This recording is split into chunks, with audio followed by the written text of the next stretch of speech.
চাঁপাইনবাবগঞ্জের গোমস্তাপুর সীমান্ত দিয়ে ৬ বাংলাদেশি নাগরিককে পুশিনের চেষ্টা করেছে ভারতীয় সীমান্তরক্ষী বাহিনী বিএসএফ।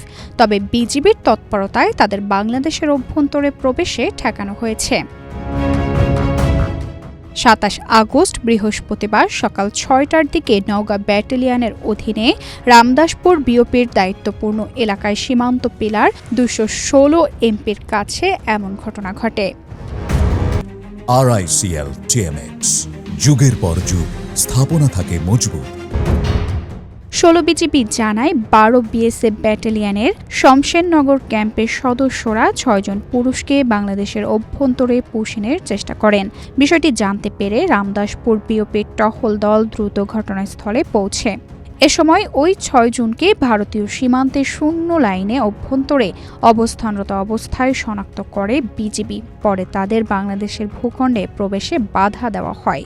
বিজিবি জানায়, বর্তমানে ৬ জনই ভারতের অভ্যন্তরে অবস্থান করছেন। তাদের ভারতীয় ভূখণ্ডে ফেরত পাঠানোর কার্যক্রম চলমান রয়েছে।